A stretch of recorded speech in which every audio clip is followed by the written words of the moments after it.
All right, everybody. So today we have with us Kai, and so I'm going to go ahead and bring him on here and have him tell his story for all of us to hear. I've kind of met Kai. Let me see 1 second here. Just want to share one screen. Okay, trying to get this screen thing to go away. All right. So I've kind of found Kai actually through Facebook. And Kai, if you wouldn't mind explaining like exactly why you have this Facebook and how I was able to like find you, why'd you create it, the whole start of that. So to it really started with the fact that I'm not allowed to see my brothers.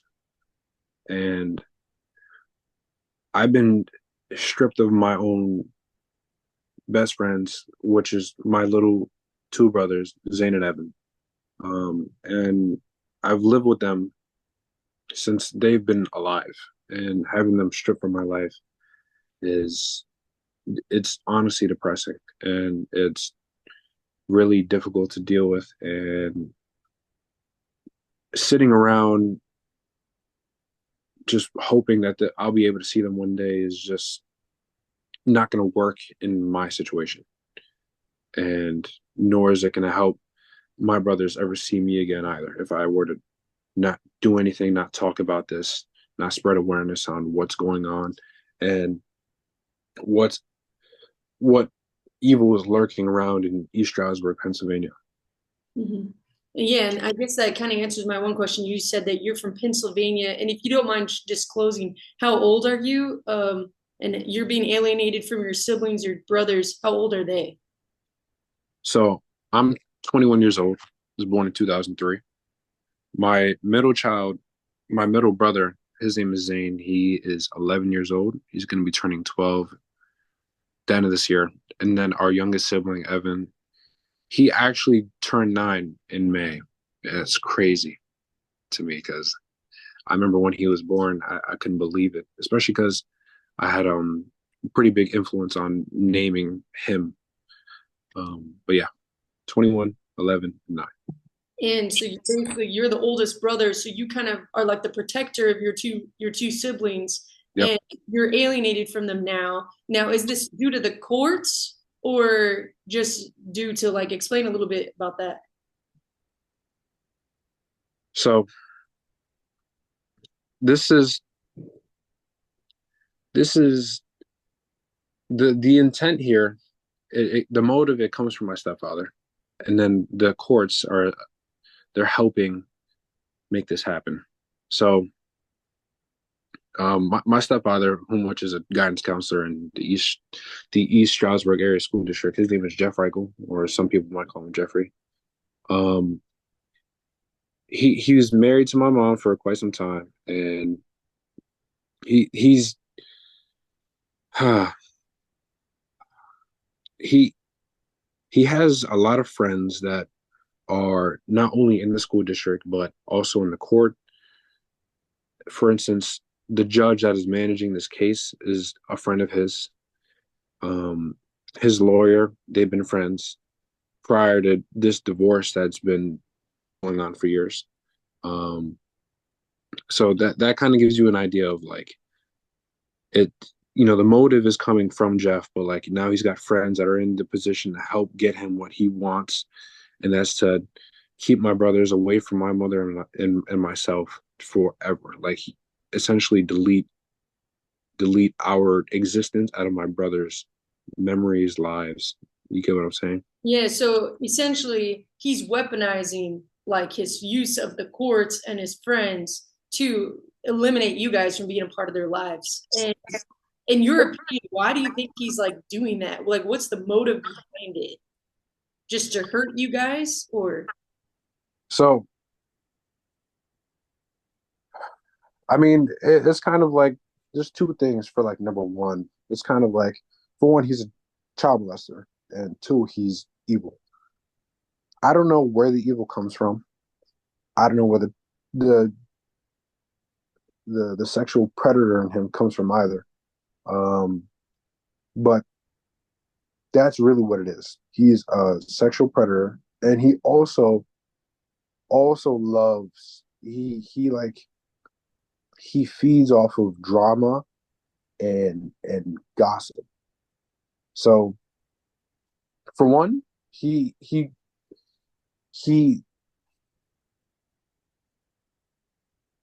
I don't understand, but he does get pleasure from creating problems and twisting it as if like he's the puppet master here.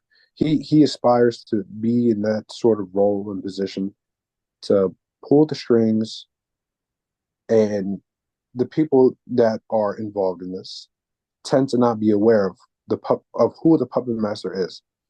And because of that, Jeff will always act oblivious and play along with it. Like, for instance, like egging it on, like, antagonizing other people. And really, he's a professional guidance counselor. He's a professional instigator.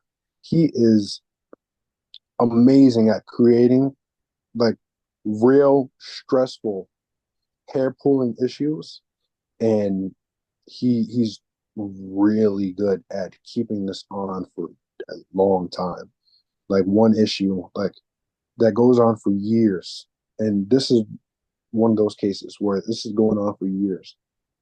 Gotcha. And so you said he actually works in a school district. Like what age groups does he work with? So when I met him about 10 years ago, 11 years ago, he was in East Stroudsburg North High School. So he started off in that high school, and then a few years back, um, I think this is like right before COVID. So essentially, like 2019, he moved down to middle school. So the age groups of sixth graders is like at at the youngest 11, and then with this time in high school, kids that are 19, 20. He's essentially like 11 years to 20s. Okay. And has he ever had any problems in the school district with other kids? I mean, you mentioned that, that he's a bad person. Like, what brings you to this level of believing that, if you wouldn't mind disclosing? To answer the first half of your question, I am not aware of any other children or families that have been sexually harmed or attacked by him. I'm not aware of anybody. Okay. But how do I know he's like this? How do I know this? Is because I lived in the bedroom below his for about 6 years, 7 years. Um, he he married my mom in 2015, and before their marriage, I've been I've been around I don't, his vindictive psycho. It, he's genuinely. It's hard to describe him. Like it's a lot of words that I could use to describe him, but he's um I don't know how else to say it, like he's lived in the bedroom above me. I lived in the same house with him. I've spent so much time around him, with him, um, with his family for years. And so through your like experience of living under the same roof as him, you know that he's a bad person. And do you fear that your siblings are in bad care being under the same roof with him now? Yeah, absolutely. Yeah. And it wasn't as noticeable in the first few years, but as time got closer to my mother's divorce, um, his really toxic and inappropriate behavior and parenting style has really not only reflected but like really been put onto my younger brothers, and they've expressed his sort of like whatever's rubbed off onto my brothers, it's reflected off of them. Okay. And so have you guys in the courts like expressed these concerns and have they done anything about it? I mean, obviously they took the kids and gave your dad full custody, but Did they hear these concerns before they did that? Yeah, concerns have. I think, I think the biggest concern. Well, I'm sorry. I think the biggest opportunity for expression was made by the middle child Zane in the hospital room, specifically the emergency room, surrounded by health professionals. And Zane was in that room only and solely because he was threatening to kill himself.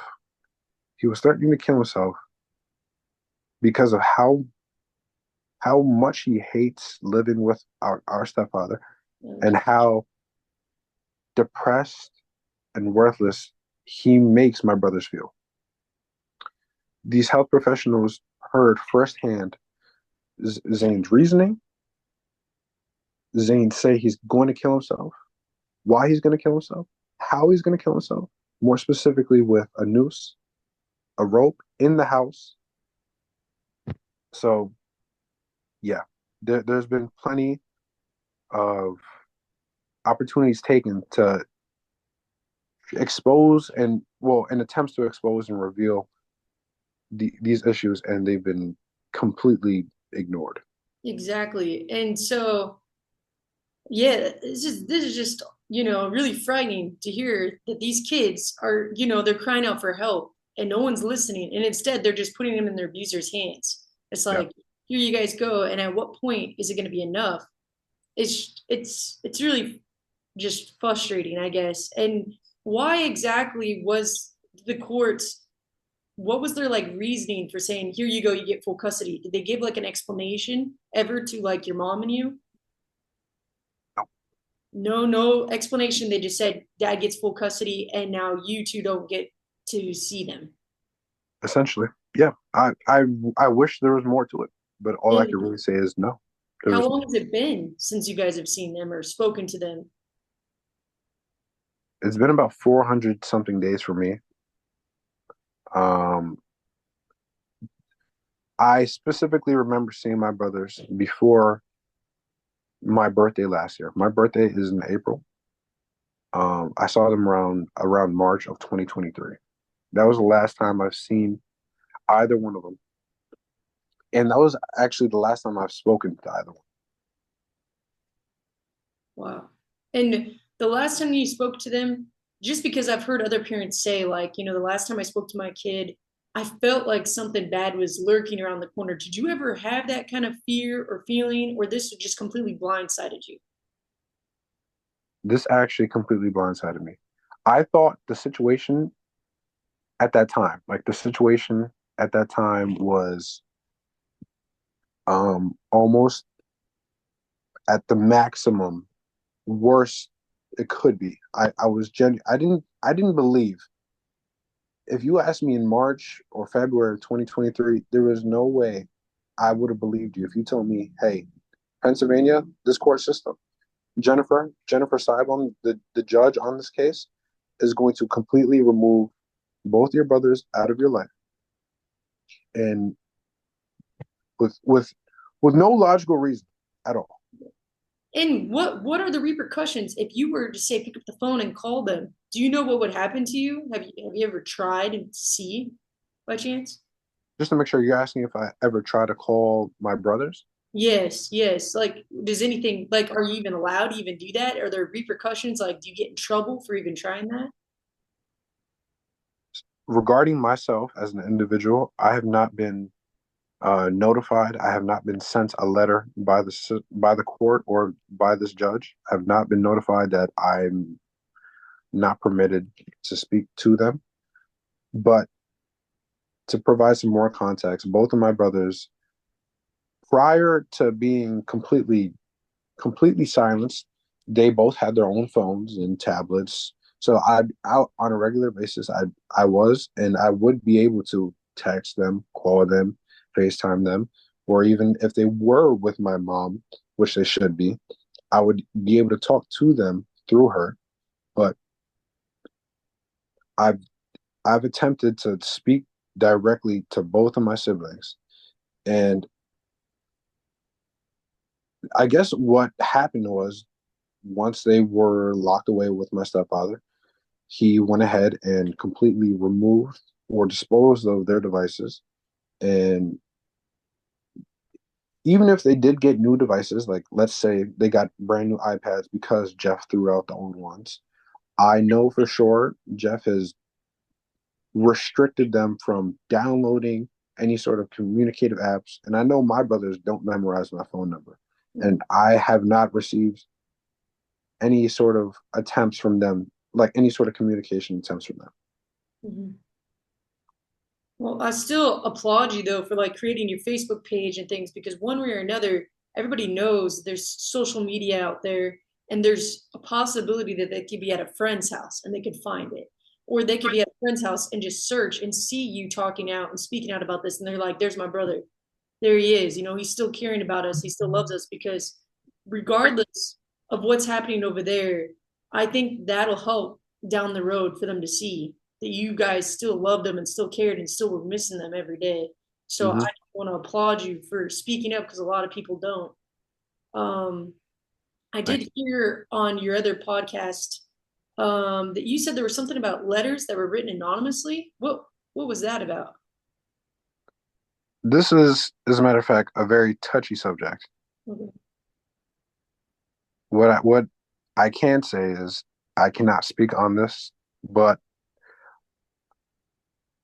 for one, only three people were had essentially the exact same amount of knowledge about the about Jeff being a child predator. There's only three people with the same level of knowledge on this case: myself, my mother, and my stepfather.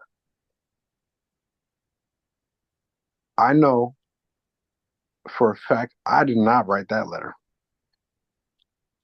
I know my mom did not write that letter either. So I'm led to believe that Jeff composed that letter, and I don't know why. This is my theory, by the way, but I don't know why he would do something so stupid uh, to literally tell all the events that occurred of his wrongdoing and of his malicious intent. I don't know why he would expose himself to the very people that live around him, his neighbors in the community in which he's the president of, Winona Lakes. I don't know. I'm maybe it was like some sort of trick play, maybe to get people looking the other way and try to make people assume it. Maybe it was the son, maybe it was the mother, but Was it as a, like a handwritten letter or like a typed letter that you guys received in the mail? Like, I'm not sure. I, for instance, like what I saw, it was typed. okay. From what I saw, it was typed. Um, but I don't know if like there's like a normal regular. I'm sorry, I'm not sure if like the original copy happened to have been handwritten. You Okay. know, like I said, like it is completely anonymous, and there's only three people that know anything about that. So strange. Okay. And then I heard you had a hearing just in July. Anything you're able to disclose about how that went? I mean, obviously you still don't have any kind of contact with your siblings, so it didn't do anything. Yeah, so my mother's contempt hearing uh, that took place like July. I think it was like July 10th. My mother had asked me to be a witness, but I was genuinely on the fence about it, but I concluded with no, and I felt there was no point. I felt there was no point in testifying simply because I'd be in a courtroom full of people um, who already know what Jeff has done to myself, and they don't care to hear it. So I'm certain they're more interested in protecting him than actually honoring justice for not only children on a general scale, but I'm sure they're not interested in honoring justice for my own brothers. Um, yeah, that's why I went on Slam the Gavel, and that's why I'm on here with you, because I wouldn't want to put myself up there to testify when, you know, like I'm not in a position to I'm not in a fair position. Like court is supposed to be a fair system in which, um, for instance, my stepfather and my own mother should have a fair trial, but clearly it's not fair. It's one sided. So yeah, I said no to that. Wow. Wow. And then obviously the outcome is like they didn't fix anything, nothing changed. You guys both still haven't seen them. Do you guys even get any kind of visitation with them? I don't. You don't. Um, if my mom somehow did, then she's not allowed to disclose that with me. That's an if. That's a complete hypothetical situation. Other than that, my mom's told me she's not seen my brothers in a long time. Okay. And so I'm confused. Is it because you're over 18 that your mom can't communicate things with you? I mean, you are still her other child and you are still their older siblings. Like, how does that play? I'm not too sure. Part of me feels like, well, part of me is convinced that the judge maybe put a gag order on my mom. I wouldn't be surprised. Yeah. Yeah. So basically, out of fear, she's just not communicating a lot of things with you because she doesn't want anyone to find out or it to be used against her in court. She definitely does not want anything used against her in court, especially because she's already fighting with two hands and behind her back with both of her feet cut off. So yeah, Yeah. Okay. I guess I have a couple things. So is Jeff your biological father? Is he the boys' biological father? thankfully, Jeff is not my biological Father, the middle child Zane, which is 11 years old. Jeff is not the biological father of Zane. Excuse me. Sorry. And our youngest brother Evan, is the he. I'm sorry. Evan is Jeff Reichel's biological son. Okay, so out of three of you, he's only the biological father to the youngest. Wow. And he's able to have custody of both of them, even though he's not the bio father to the oldest. Wow. Yeah. Okay. I kind of wonder why he didn't want to steal me out of my own life. Exactly. I kind of wondered, like, um am I not aware enough to be taken advantage of and be sexually abused as long as he's sexually abusing my brothers? Yeah. I kind of wondered that, but yeah. Wow. Wow. And I guess like if this video does come around, what's a message you would like to tell to Jeff?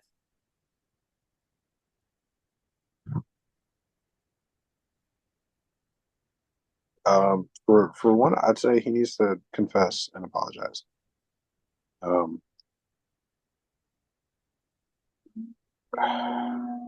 there's so many things I would love to say, Camilla. Like, Yeah. there's so many sides to this. On one hand, I bet you could imagine, like, if your own siblings were stolen from you, like the amount of emotion and thoughts you created from Yes, I being know. traumatized from this. So my story is actually that my son has been taken from me in the courts. Right, So I'm right there with you. I know exactly what you're talking about. Um, I've never thought in my life I could have such dark thoughts right. I do now. I never thought the world was so bad until now. I never thought people were so evil until now. And it's just heartbreaking to know. At first it was like almost exciting to know there's others out there. And then I had to take a step back and go, wait, I don't wish this kind of pain on others. Yeah, It's almost that much worse to know there's others out there being affected and on all different levels. There's parents, there's cousins, siblings, grandparents. I mean, my own family, they don't get to see my kid at all, and they're reaching out all the time, asking, please, that's our grandkid. My brother stuff. We're in the same boat, man. It's just I'm a mother, you're your brother, and so I totally feel your pain. I just in my mind I replay in my head, and I'm sure you do it too, what I would say. Yeah. And I guess my next question is, if you had a chance to talk to the judge that took your siblings, what's something you think of that you'd want to say to that judge? It's a female judge, right? So Yep. yeah, I don't know. I mean, I about my own self, like I think I'm a creative person, but at the same time, I do have a comedic side. So honestly, I don't know if I would genuinely come off with pure pure frustration, or maybe I'll chirp at them. How's it feel being best friends with a child predator, uh, or insult them? It's really tough to you know. There's just too many good options here, exactly. in terms of what would I say in this dream scenario. So Yes, yes, yeah. right now, I would love to say I would I would actually love to ask, why defend a child predator? Why be friends with a child predator? What is it that you benefit from being friends with a child predator? And why is it that she won't, I'm not going to say do her job, because I feel like that's too cliche. Why is it she can't take the time to hear both sides of the story? Why is she focused on Jeff? Why can't she listen to my mom, listen to my brothers, listen to me, and I don't know, take a few moments to really gather her thoughts and really, review the situation? Because, you know, it's to anybody, this is an odd situation, right? Like, you can't just go ahead and be like, oh, mom is lying. She's making this stuff up. She needs to shut up. Like, it's crazy. I mean, from what I'm hearing too. So there's your mom, there's you, and there's your siblings. That's four people, and Jeff's one. And Yep. they're listening to one person and saying all the rest are lying. Yep. That alone is where the complexity comes into this, where you're like, what is wrong with you, Judge? Literally, what is wrong with you? How can you listen to one against four? Yeah. It doesn't make any sense. No, it doesn't. It, And it makes you question, like, are they competent? How do you become a judge if you can't actually take a few minutes to at least listen and actually give a fair trial? It doesn't make exactly. Exactly. And then my closing thing I wanted to ask, if your siblings ever find this video, what's something you want to say to them if you knew they were watching?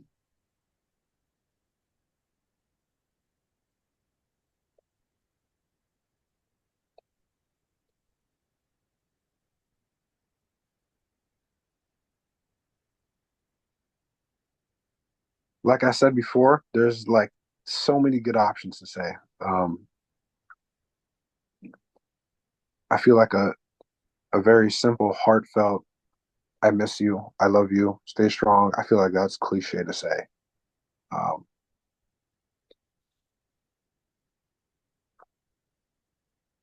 But at the same time, I think that's a lot of what you have to say to them. I feel like that's the only thing I that's appropriate to say online, to be honest. That I love you, Zane. I love you, Evan. I wish you weren't stuck with uh, a child predator that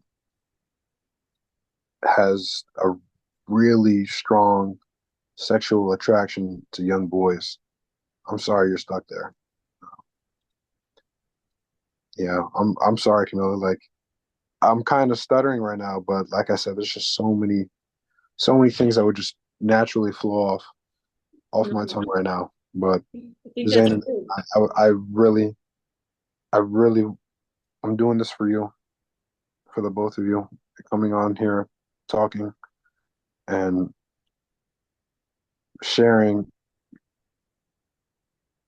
about, you know, Jeff doing having this negative effect on us at the bare minimum and sexually assaulting all of us. I'm sorry that you guys are stuck there.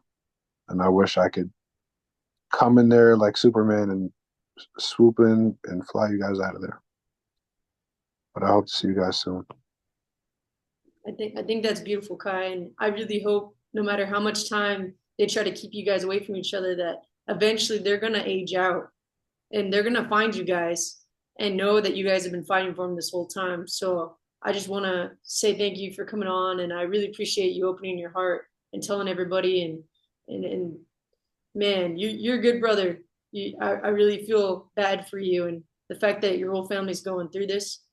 I really hope something in the world changes and everybody can be a part of their siblings and kids and everybody's lives. This is such a joke that the courts are putting everybody through this. So thank you, Kai. Yeah, of course. Thank you for giving me the opportunity to speak on this, especially on your own platform. I really appreciate it. Thank you.